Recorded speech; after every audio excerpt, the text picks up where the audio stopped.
નમસ્કાર મિત્રો, વિજયનગર શાળા ધોરણ 11 ચેપ્ટર નંબર 5. જો હવે એમાં આપણે કેટલાક સ્વાધ્યાયના દાખલા જોવાના છે. એમાં સૌથી પહેલા 5.13 દાખલા આપણે જૂન લેક્ચરમાં જોયેલા છે. આગળ થોડા દાખલા જોઈએ. 5.13 એમાં એક વ્યક્તિ 70 kg દ્રવ્યમાનનો છે, લિફ્ટમાં બેસેલ છે, એટલે એનું વજન બળ mg અધો દિશામાં, લિફ્ટ અચળ વેગથી ગતિ કરે છે. લિફ્ટ જો અચળ વેગથી ગતિ કરતી હોય તો પ્રવેગ બરાબર 0 થશે. આ સંજોગોમાં એના દ્વારા અનુભવાતું બળ શોધવું હોય તો F mg, કેમ કે બીજું કોઈ બળ છે નહીં. m70 g10, સરળતા માટે આપણે g10 મીટર પર સેકન્ડ સ્ક્વેર લઈશું, એટલે F બરાબર 700 ન્યૂટન આવશે. બીજા કિસ્સામાં વ્યક્તિનું વજન બળ અધો દિશામાં છે, લિફ્ટ અધો દિશામાં ગતિ કરે છે, એટલા માટે આભાસી બળ ઉર્ધ્વ દિશામાં લીધું મેં. એને A બરાબર 5 મીટર પર સેકન્ડ સ્ક્વેર આપેલું છે તમને. હવે આ કિસ્સામાં વ્યક્તિ દ્વારા અનુભવાતો પરિણામી બળ શોધવું હોય તો F જો અધો દિશામાં mg, ઉર્ધ્વમાં ma, એટલે પરિણામી બળ F mg - ma. n common નીકળ્યો એટલે g - a. n ની કિંમત 70, g 10, a 5, એટલે 7 × 5 = 35, એટલે 350 ન્યૂટન આવશે. રાઈટ. પછી ત્રીજો કિસ્સો છે એમાં કે લિફ્ટ હવે જાય છે ઉર્ધ્વ દિશામાં. mg તો હંમેશા અધો દિશામાં હશે. જો લિફ્ટ ઉર્ધ્વ દિશામાં જાય તો આભાસી બળ પણ અધો, એનાથી વિરુદ્ધ, એટલે નીચે તરફ. એટલે હવે પરિણામી બળ બંને એક જ દિશામાં છે, એટલે mg + ma, m common, g + a, n ની કિંમત 70 મૂકી દો, g 10 છે, a 5 છે, એટલે F બરાબર 1050 ન્યૂટન. પછી છેલ્લો કિસ્સો આપ્યો છે કે કોઈ કારણસર લિફ્ટનું મિકેનિઝમ ફેલ જાય છે, એનું કેબલ તૂટી જાય છે, લિફ્ટ નીચે પડે છે મુક્ત પતન કરતા પદાર્થની જેમ. તો એ કિસ્સામાં વ્યક્તિ દ્વારા અનુભવાતું બળ, એટલે જુઓ આ વજન બળ તો અધો દિશામાં છે, લિફ્ટ હવે મુક્ત પતનનો કેસ થઈ ગયો, લિફ્ટ નીચે જ જાય છે. આભાસી બળ લિફ્ટ નીચે જતી હોય એટલે આભાસી બળ ઉપર તરફ. હવે અહીં શું થશે? મુક્ત પતનના કિસ્સામાં તમારો પ્રવેગ જે છે એ ગુરુત્વ પ્રવેગ જેટલો થઈ જશે, એટલે E = g થઈ જશે. એટલે પરિણામી બળ વળી પાછું લિફ્ટ નીચે જાય છે, એટલે આભાસી બળ લેવું હોય તો ઉર્ધ્વ દિશામાં, એટલે F mg - ma. A બરાબર g મૂકી દો, એટલે F 0 ન્યૂટન આવશે, જેને આપણે વજન રહિતતા કહી શકીએ. પછી 5.15 દાખલો જુઓ તમારી ચોપડીમાં, સ્વાધ્યાયમાં. એમાં એવું છે કે બે પદાર્થોને લીસી સમક્ષિતિજ સપાટી પર મૂકેલા છે, 10 kg નો, બીજો 20 kg નો. બંનેને એકબીજા સાથે દોરી વડે બાંધેલા છે. લીસી કીધી એટલે આપણે ઘર્ષણ બળ લેવાની જરૂર નથી. સારું. હવે પહેલો કિસ્સો એવો છે કે 10 ન્યૂટનને ખેંચીએ, 600 ન્યૂટનનું બળ લગાડીએ છીએ, F = 600. તો પહેલા કિસ્સામાં બંને ઉપર લાગતા બળ નો FPD મેં દર્શાવ્યું છે. જુઓ આ 10 kg દ્રવ્યમાનનો પદાર્થ છે, તમારું લગાડેલું બળ 600 ન્યૂટન. તણાવ બળ હંમેશા દોરી ઉપર પદાર્થની વિરુદ્ધ, એટલે આ T બતાવ્યું. આભાસી બળ ગતિની વિરુદ્ધ. જો તમે એને આમ ખેંચશો તો ગતિ આ બાજુ થશે, માત્ર આની વાત કરું છું. એની ગતિ આમ થશે એટલે આભાસી બળ આ બાજુ, એટલે tan A, m એટલે m = 10 આપ્યા છે, એટલે ડાયરેક્ટ tan A લઈ લીધું. હવે આજુ = બાજુ કરો, આજુ = બાજુ કરો, એટલે 600 = T + tan A. 600 = T + tan A, એટલે T = 600 - tan A.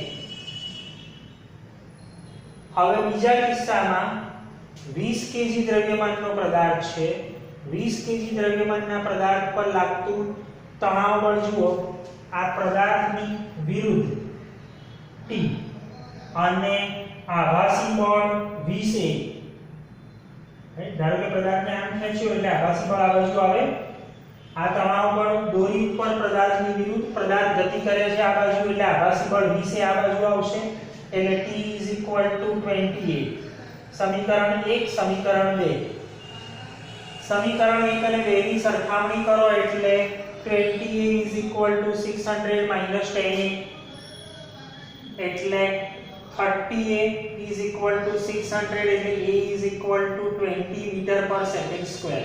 A ની કિંમત મળી ગઈ. હવે T શોધવો હોય તો A = 20 મૂકી દો એટલે 20 * 20 એટલે 400 ન્યૂટન થશે તણાવ બળની કિંમત. સારું, પછી આમાં તમને બીજો કિસ્સો પણ આપેલો છે, તમે જોશો એટલે બે કિસ્સા આપેલા છે. હવે 20 kg ના દળ ઉપર તમારે બળ લગાડવાનું છે.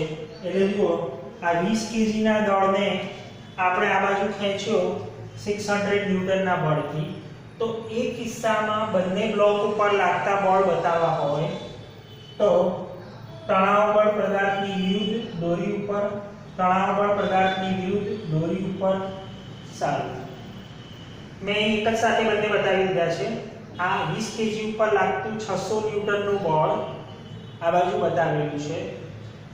સારું, હવે જુઓ પહેલા 10 kg દળના પદાર્થનું તણાવ બળ પદાર્થથી વિરુદ્ધ દોરી ઉપર, ગતિ બંનેની આ બાજુ થાય છે એટલે 10 kg નું આભાસી બળ આ બાજુ જશે.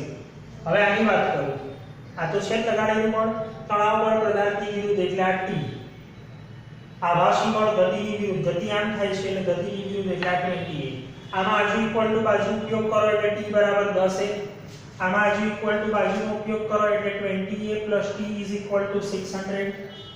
જો નવેસરથી એ શોધવાની જરૂર નથી, બંને એક જ તંત્રના ભાગરૂપે છે એટલે બંનેનો પ્રવેગ તો સરખો જ હશે એટલે ડાયરેક્ટ આગળનો પ્રવેગ વાપરશો તો ચાલશે. એટલે હવે આ T = 10A માં તણાવ શોધવાનું છે તમારે. T = 10A માં A = 20 મૂકી દો એટલે T = 200 મીટર આવી જશે. ખૂબ જ અગત્યનો દાખલો છે દોસ્તો, ખાસ બળો કેવી રીતે લેવા એ ધ્યાન રાખવાનું છે. રાઈટ, પછી વાત આવે છે 5.17. તમે જુઓ એમાં એક પ્રારંભમાં એક ન્યુક્લિયસ સ્થિર આપેલું છે તમને, પ્રારંભમાં ન્યુક્લિયસ સ્થિર છે એટલે એનું પ્રારંભિક વેગમાન Pi = 0. હવે અચાનક કોઈ બી વિસ્ફોટ થયો, વિખંડનની પ્રક્રિયા થઈ, ન્યુક્લિયસ બે ટુકડામાં વહેંચાયું. પહેલા ટુકડાનો વેગ P1, બીજા ટુકડાનો વેગ, પહેલા ટુકડાનો વેગ V1, બીજાનો V2. આપણે થી કામ નથી, આપણે વેગમાનથી કામ છે. એટલે પહેલાનો વેગમાન P1, બીજાનો P2 એટલે વેગમાન સંરક્ષણના નિયમ અનુસાર Pi = Pf. પ્રારંભિક વેગમાન = અંતિમ વેગમાન. પ્રારંભમાં ન્યુક્લિયસ સ્થિર હતું એટલે Pi 0, અંતિમમાં આ બંનેનો સરવાળો એટલે સદિશ P1 + સદિશ P2. અને આ બાજુ લઈ જાઓ એટલે સદિશ P1 = -P2. આ માઈનસ નિશાની શું બતાવે છે કે બંનેની દિશા પરસ્પર વિરોધી છે, એટલે કે બંને એકબીજા સાથે 180 ડિગ્રીનો ખૂણો બનાવે છે.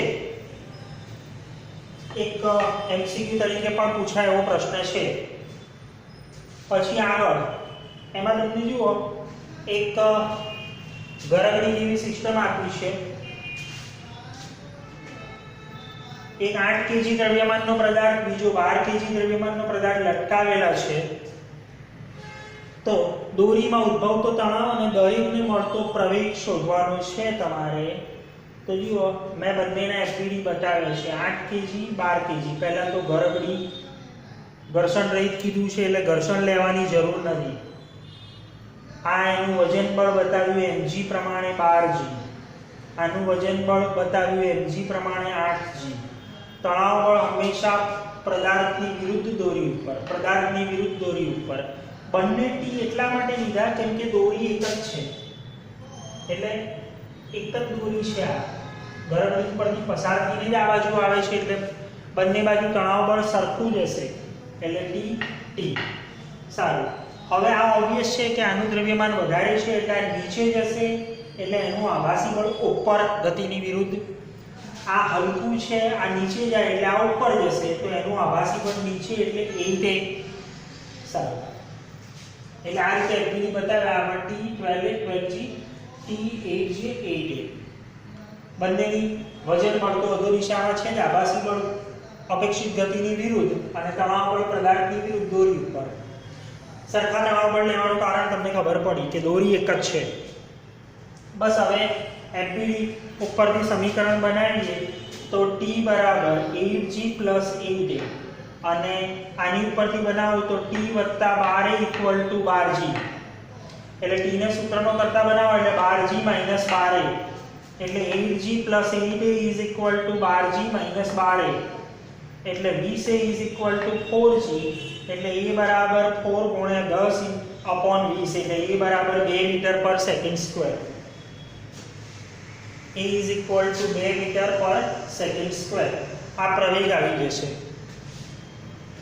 સારું, હવે આ પ્રવેગની કિંમત ગમે તે એક સમીકરણમાં મૂકી દો, સમીકરણ 1 કે સમીકરણ 2 ગમે તેમાં મૂકી દો. સમીકરણ 1 માં મૂકીએ આપણે. જો હવે અહીં જે પ્રવેગ મળી ગયો, હજી આપણે તણાવ બળ શોધવાનું બાકી છે. તણાવ બળ શોધવાનું બાકી છે એટલે પ્રવેગની કિંમત ગમે તે સમીકરણમાં મૂકી દઈશું આપણે. પ્રવેગની કિંમત ગમે તે સમીકરણમાં મૂકી દઈશું આપણે.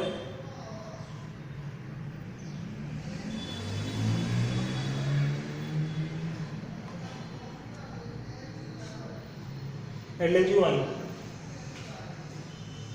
અહીં મૂકી છે આપણે T બરાબર આની અંદર મૂકી દઈએ સમીકરણ 1 માં તો G ની જગ્યાએ 10, A ની જગ્યાએ 2 એટલે 80, 8 × 16 એટલે 96 મીટર. ક્લિયર? પછી 5.18 એમાં 2 બિલિયર્ડ બોલ છે, બંનેનું દ્રવ્યમાન 0.05 kg છે. વેગ 6 મીટર/સેકન્ડની ઝડપથી બંને એકબીજા તરફ આવે છે. અથડાયા પાછા વિરુદ્ધ દિશામાં ગતિ કરે છે. તમારે બંને કિસ્સામાં બળનો આઘાત શોધવાનો છે. તો બંને કિસ્સામાં બળનો આઘાત is F delta T બળનો આઘાત વેગમાનના ફેરફાર જેટલો હોય છે એટલે M v2 - v1. M 0.05, v2 6, v1 - 6 એટલે 0.05 × 12 એટલે 0.6 kg મીટર/સેકન્ડ. બંને આઘાત સરખા અને પરસ્પર વિરુદ્ધ હોય છે. કે આમાં એકબીજા તરફ આવે છે અને આમાં એકબીજાથી દૂર જાય છે. સારું, પછી 5.19 જુઓ. 5.19 માં તમને ઘન આપી છે, એમાંથી ગોળી છોડવામાં આવે છે. ગોળી સેલ દ્રવ્યમાન આપ્યું છે એનું 0.020 kg, વેગ આપ્યો છે સેલનો 80 મીટર/સેકન્ડ એટલે ઓબ્વિયસ છે ઘન પાછી પડશે. તો કેટલા વેગથી પાછી પડે એ શોધવાનું છે. ઘનનું દ્રવ્યમાન આપ્યું છે 100 kg. તો વેગમાન સંરક્ષણના નિયમ અનુસાર પ્રારંભિક વેગમાન અંતિમ વેગમાન પ્રારંભિક 0. અંતિમમાં કે પ્રારંભમાં તો ગોળી છોડી નથી એટલે પ્રારંભિક વેગમાન તો 0 છે. અંતિમમાં થશે શું? ગોળી આગળની દિશામાં જાય છે, બંદૂક પાછળ એટલે બંને ગતિમાં આવ્યા એટલે ઘન માટે વેગમાન mgvc, g ફોર ઘન. સેલ માટે વેગમાન msvs.